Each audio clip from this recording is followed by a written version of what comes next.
추석 기간 동안 다시금 확인할 수 있었던 것은 민생과 개혁을 더욱 속도감 있게 추진하라라는 엄중한 민심이었다고 생각합니다.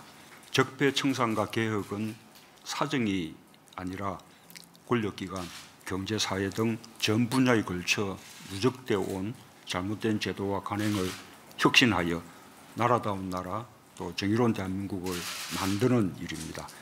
원칙과 자신감을 가지고 속도감 있게 개혁을 추진해 나가기 바랍니다.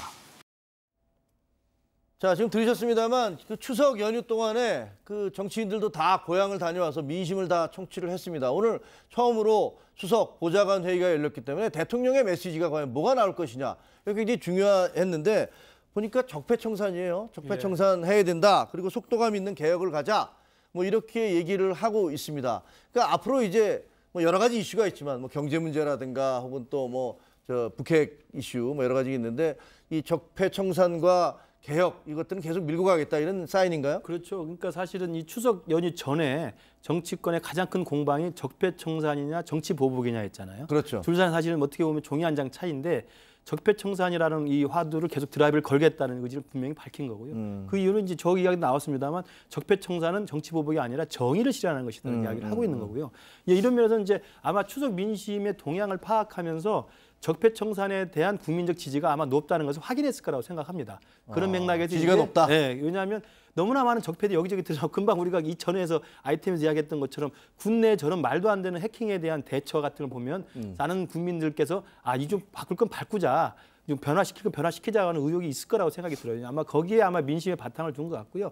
이제 그러다 보니까 아마 국정감사와 정기국회를 앞두고는 이 적폐청산을 정치보복이라고 계속 저항하고 있는 우리 또 보수 야당 과의 또 권건일척이 아마 대결이 아마 벌어질 것으로 보이고 그러나 이제 지금 대통령의 저 첫 화두는 그러한 정치적 저항에도 불구하고 끝까지 밀고 나가겠다. 그런 강력한 의지 보인 거라고 야당 봅니다. 입장은 어떻습니까? 지금 저렇게 대통령이 적폐청산에 대한 그런 개혁 이런 것들 강조하고 있는 것들에 대해서. 다위론적으로는 필요하죠. 우리가 길게 가면은 건국 이후부터 국가를 운영하는 과정에서 발전한 것도 있지만은 누적되어 온 폐단이 있고 폐해가 있고 또 그게 해결이 안 된 것을 이 정부가 혁명적으로 한번 자기 임기 동안에 해결해 보겠다 하는 취지 자체는 좋습니다.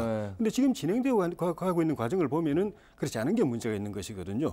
각 기관마다 분야마다 다 폐단이 있으면 그 스스로 그 안에서 찾아내 가지고 혁신하도록 하는 것이 우선인데 거의 뭐 이렇게 그 검찰의 수사로 연결하는 그런 것들이 이제 핵심을 이루고 있고 그것도 적폐라는 거는 문재인 대통령 방금 말씀하셨지만 과거부터 쌓인 건데 길게는 건국 이후부터겠지만 짧게 보더라도 그 노무현 대통령 정부 때나 이명박 대통령, 김대중 대통령 정부 때도 있었던 그런 일들이 점점 쌓인 것인데 적폐청산 TF에서 조사해서 발굴해서 검찰의 수사에 넘기는 것이나 검찰에 조사하는 것이나 이거 다 박근혜 정부까지 갔다가 이명박 정부까지 갔다 그 이상은 안 가거든요.